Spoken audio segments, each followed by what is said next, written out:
is the time to tell of the unaccountable, of apparitions by night and phantoms in shadow. Time to tell strange tales of fantasy and the supernatural. Mystery Theatre presents The Kitchen Table by Alan King.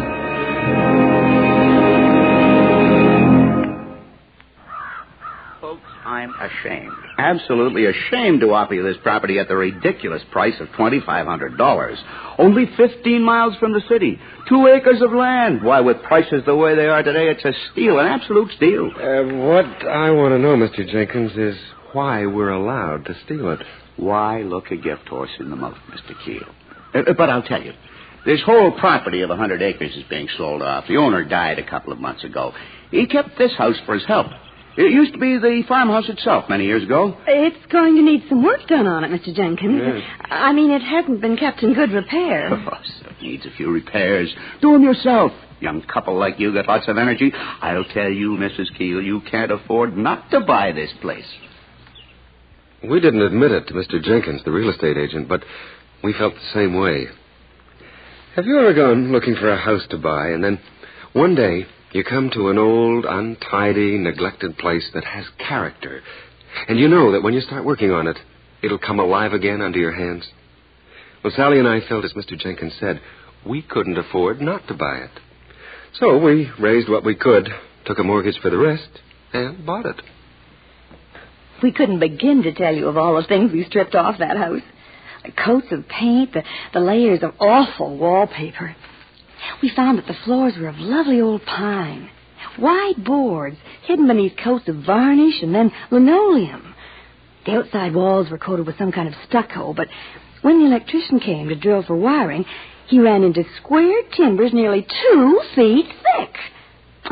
And the kitchen. Ah, there was the greatest discovery of them all.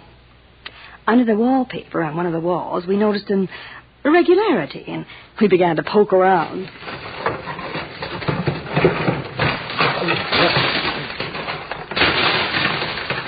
Honey, where's the flashlight? Oh, here you are. Oh, thanks. Let's see what we... Sally, there's a great big hall behind here. What is it? Yeah, there's a great big space behind here. It's all blackened. What is it? Oh, I know. It's one of those great kitchen fireplaces. You know the kind. Where they had a spit and... Oh. And a hook for holding kettles and... Oh, Jim, it's so exciting. Oh, let's pull the rest of the stuff away. Come on. Watch it. Be careful. Oh, look out. Oh, Jim. I can hardly believe it. It's a real pioneer fireplace. Bake oven and everything. Oh, it's beautiful. And look at the size of it. You know, you could almost sit in it. Well, that's what they used to do. I know. They had seats at each side so everybody could get close to the fire. Boy. Jim? What? We've got to restore this kitchen just as it was. We'll furnish it just right, the kind of table and chairs they would have used in those days. We'll get the rest of this paper off the walls, and then Hey, wait a minute. How are we going to get the proper furniture? Oh, we'll find it somewhere. Oh, I can see the kitchen already, just as it'll be, and just as it must have been then. As we talked, standing in front of that great fireplace we'd uncovered, the room seemed to take on a softer, mellower atmosphere. There was a feeling of life about the room which I found hard to describe. It was very exciting. We hardly took the time to stop for supper, and then we were at it again, scraping and tearing away. All the time we were working, a wind had been springing up. A storm was on its way, and before long it broke. While the thunder and lightning raged and the rain drove against the outside of the house, we worked on, feeling strangely snug and secure against the violence of the storm. With a start, I realized that someone was pounding on the back door. Sally, did you hear that? What, darling? Well, it sounded like somebody knocking on the door. I can't hear a thing with this storm going on. Yeah, there it is again. I heard that all right. Must be somebody looking for shelter. It's the back door out of the kitchen here, I think. Well, I'll go and see.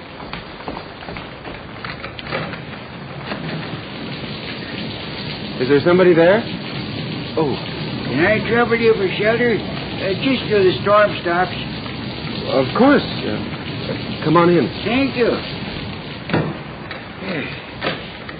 Sorry to intrude on you, but it's a wild night. Oh, evening, ma'am. Good evening. Well, come along and sit down. I'm sorry we haven't a fire going, but we just discovered that there was a fireplace in that wall. Didn't take you long. Some folks lived here for years, never found it. You mean you knew it was there? Good fireplace. Draws good. Who are you? Name's Dan Sharp. Know a lot of things about this house. You mean you used to live here or work here or something? This kitchen now is different. Used to be a table in the center, big table, solid. Ain't far away. A table? You mean the original table is still in existence? Had an auction. Walt Bender bid on the table, got it. Walt's dead now. Son still has it. There was 2 rockers. Sam Harris got them. Sam's dead, too. And a gun.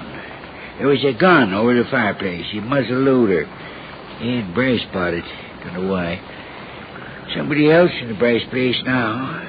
Still got the gun, though. Well, are you trying to tell us that all the furniture out of this kitchen is around somewhere? We ain't far away. Could we buy those things from them? Get them back where they came from? We ought to. Ought to be back. Belong here. Oh, won't you tell us something more about this house, Mr. Sharp? Did you live here yourself? Is that it? Jonathan lived here. Died here, too. Night like this. Went out to the barn. Wind blew a branch off the big elm. Fell on Jonathan. Killed him. How terrible. Wind stopped right after. It's dropping now. Who was Jonathan? I mean, how do you know about all this? Rain's stopping, too. It's time to go. Oh, you can't go yet. We want to know more about what... Time to go. Maybe someday Jonathan will tell you what he done.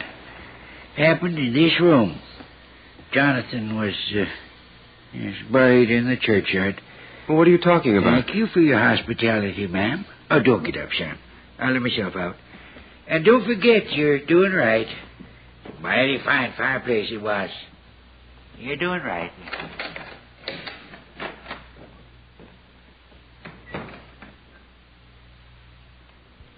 Jim? Who was he? I don't know. It was a stranger sort of... Sally, what's the matter? Jimmy, look. Where he was sitting. Yeah? What about it? He came in out of the rain. He must have been soaked, but with that chair and the floor, they're bone dry. Sally was right. There wasn't a drop of water anywhere near where the old man had been sitting. We were faced with the fact that a ghost had sat in our kitchen and talked to us. And Sally and I didn't believe in ghosts, so we were left with only one thing to do. Pretend he was a ghost and then go on from there. Well, what do you suggest we do then? Go and visit all these people he mentioned. Look, if all he said was true, we can furnish this kitchen as it was before. I can remember the names. Bender, Harris and Bryce. Oh, Jim, we've got to do it. It worked out very well. Everything was where the old man said it was. We found the old muzzle loader at the Bryce place and got it very cheap.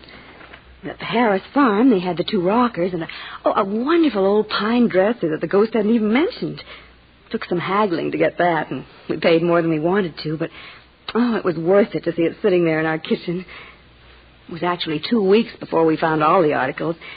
We went to the Bender farm last, place where the table was supposed to be. That old table? Oh, I threw it out. You got rid of it?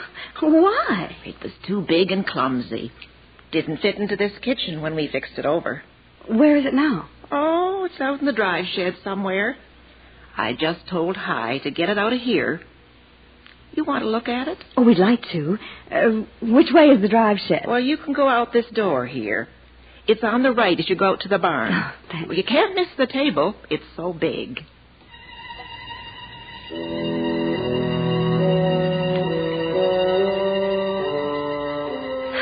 That's it, all right, Jim. Yep. Oh, can we lift some of this stuff off it? Sure. Oh, boy. They certainly pile up a lot of junk on this farm. Hey, honey, look at this. Bits of old chairs, broken garden tools, old wrenches. You never know what you're going to find in a place like this. Oh, boy. There. That's all of it. Hey, that sure is a big table. Enormous. Oh, yeah. Heavy, too. I wonder why they put that dreadful varnish on everything. There's coats of it. You want me to scrape some of it away? Oh, no. Oh, it's bound to be good wood underneath. Let's go back and tell her we'll take it. Hi Bender brought it down one Friday evening, and Jim and I spent the weekend working on it with scrapers and paint remover. By Sunday night, we were tired out. It's a solid-looking table. Looks so right in here. There's such an atmosphere to this kitchen now. Everything seems to belong. You know, I can't help wondering what it was that happened here. Happened?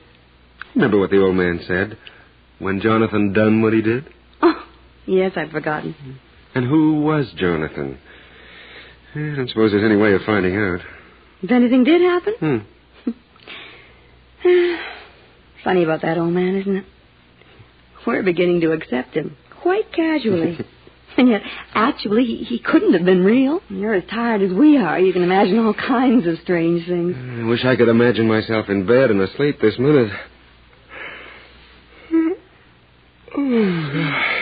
I would have to get to work early tomorrow morning. Oh, do you, darling? Yeah, 8:30.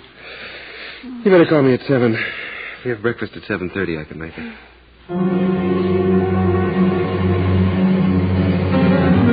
Jim? Yeah? Jim, come here, quickly. Well, what is it? It's something... Oh, Jim, hurry. What is it? A skunk in the stove? No. Look, the kitchen table. Huh? There, at that end. Looks like a great big stain. Yeah.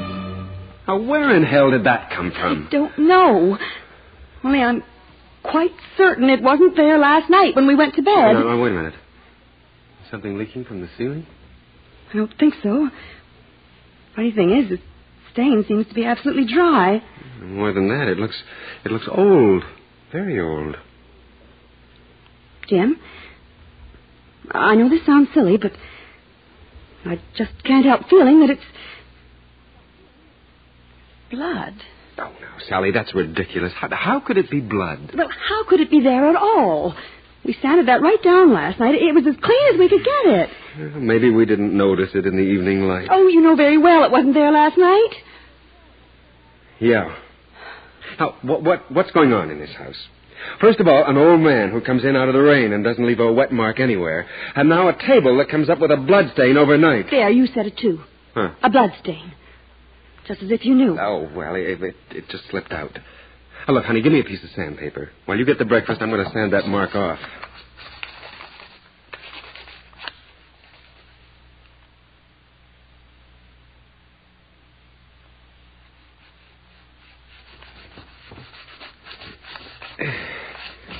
There, that's going. Here, see? I haven't got time to work on it anymore, but I think with some more elbow grease we can get it out. Oh, that's wonderful. I'll keep working on it today while you're out, and by the time you're back, it'll be all gone. That's what I thought. When I left for work, I was convinced that we'd taken the whole affair too seriously, that somehow the wood had absorbed some color from one of the layers of paint under the varnish, and that perhaps exposure to the air had brought it to the surface. But when I came home that night, I threw that theory overboard. No, Jimmy, no. It's no good. This is something beyond our understanding. But the stain responded to sanding this morning before I left. I know, and I went on sanding. I had it very nearly out, and then the phone rang. It was Mother, and she kept me talking for 20 minutes. When I got back, the stain was there, as clear as ever. Jim, I don't know what it is, but I'm afraid of it.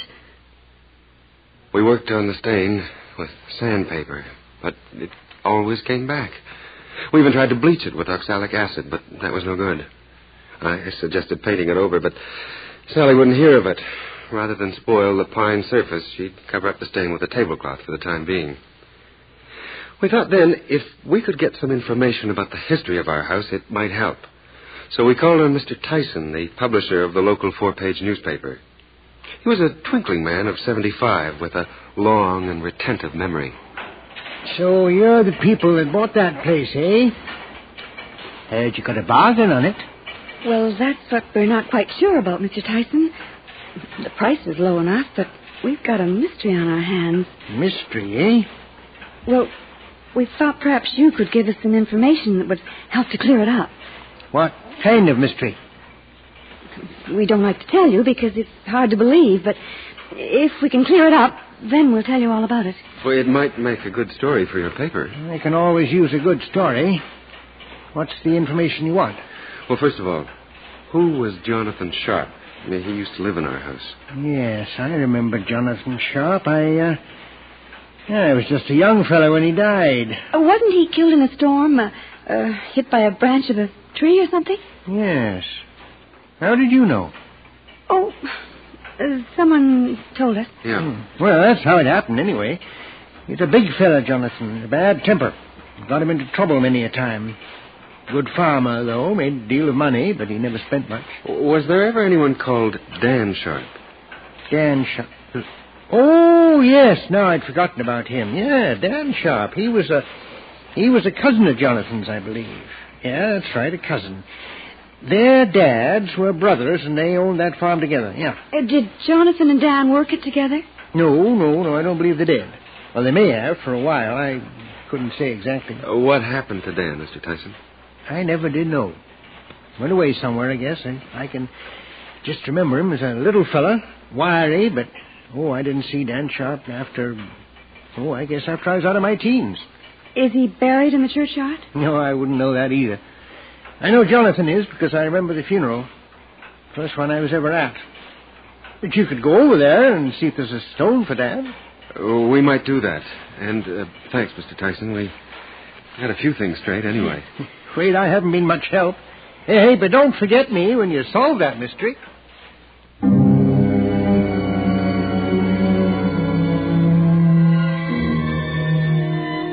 We found Jonathan's grave. Died April 14th, 1898. And there were the graves of other Sharps, but of Dan Sharp there wasn't a trace. The matter rested there for a few days. We felt that sometime we'd find the explanation. Sally kept busy about the house, making curtains, doing more sanding, waxing other pieces of the old furniture. In spite of the mystery, we were coming to love our old house. And then, one night, many things were made clear. I'd been working late. I got home about 11. When I opened the door, to my amazement, Sally ran flying into my arms, half sobbing with pure terror. Oh, Jim, thank God you're home. It's been awful. I was terrified. Oh, darling, what's happened? Oh, that terrible man. A man? Did somebody come here? Sally, are you all right? Oh, it's not anybody that came. Nobody's been here. It's what I saw. What you saw? Well, I didn't mind being alone here. You know I don't get frightened. Well, sure, I know. I'd been very busy all day. The time wasn't dragging at all. I was sewing with the machine in the afternoon, and then I went out and did some gardening until it was dusk. After that, I came in and made myself some supper. I was pretty sleepy after supper, but I kept on working for a while. Mm-hmm. And then I just had to sit down. I sat in one of the rockers in the kitchen in front of the fire. There was a little chill in the air, and I'd put a few bits of wood on. I was sitting there, relaxing, and perhaps I dozed off. I don't know. I can't be sure. Anyway, I suddenly seemed not to be in the chair anymore, but standing by the door. I was conscious of a different atmosphere in the room. It was menacing.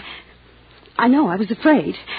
And no matter what was happening in that room, I couldn't move. Happening? How do you mean, Sally? The table was there in the center. Yeah. At one end of it, there were two men standing. They were having an argument. One was a big man. He was angry, and the other man was...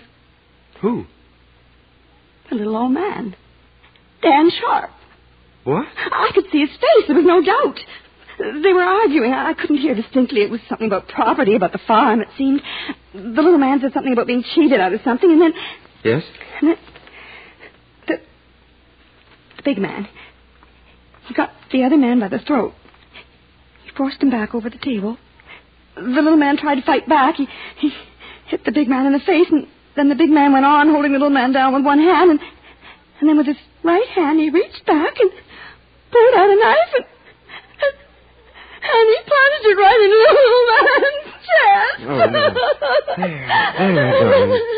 Honey, it's all right. It's only a dream. But I saw it so plainly. He drew the knife out. He stood there breathing heavily. Yeah.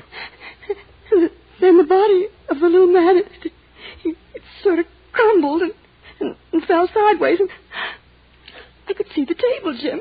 I could see it. Right there on the end was a spreading pool of blood.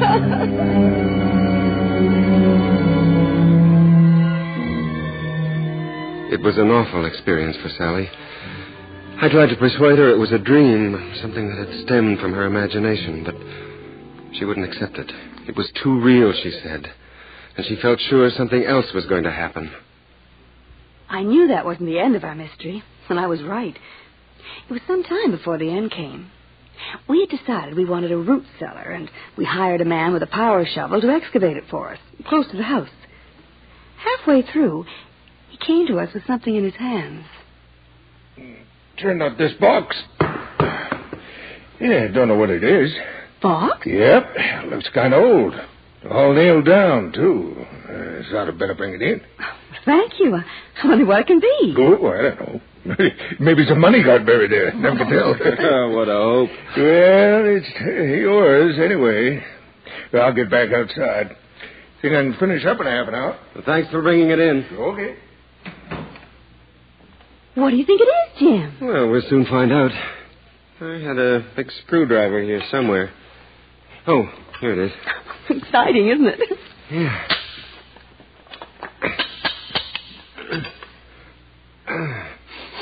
There's a musty sort of smell to it. I hope it's gold pieces. Did they have gold pieces in those days? Oh, we'd never have the luck to... Sally. What is it? It's not gold pieces. It isn't money. It's bones. And they look like human bones. They were human bones, all right. And then, as we stood there gazing at them, an idea came filtering into our minds. Sally's dream. Perhaps it wasn't a dream at all, but a revelation. Dan Sharp had been killed.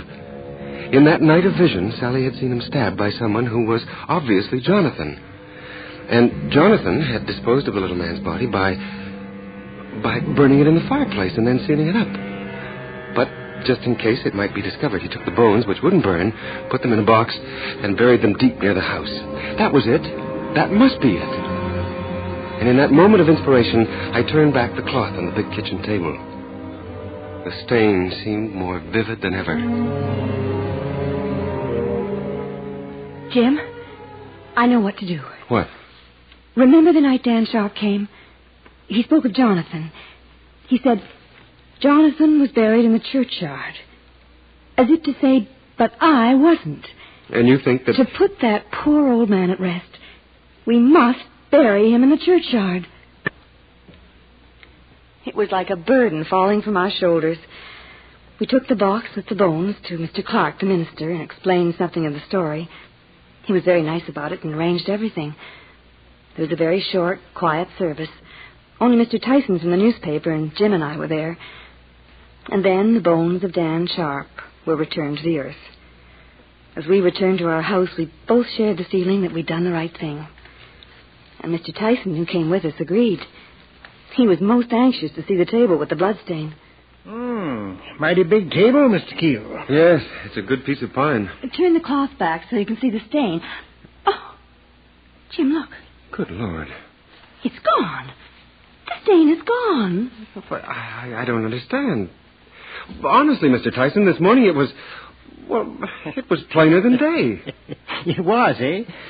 Well, now it seems to me it's one of two things. What do you mean? Well, either you two young folks are making up a good story, But or you've put the ghost of old Dan Sharp to rest. I don't mind which it is. Either way, it's a good story. If not the best my paper's had in 30 years.